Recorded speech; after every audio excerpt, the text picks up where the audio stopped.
Today is Easter Sunday, a day of joy, hope, and unshakable victory.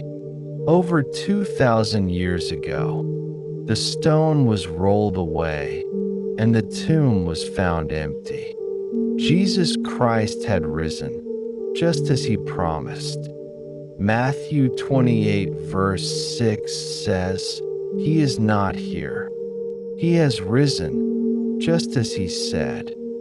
This moment changed everything. Death was defeated, sin was conquered, and eternal life was made possible. Let us pray. Lord Jesus, thank you for the cross, for your sacrifice, and for the power of your resurrection.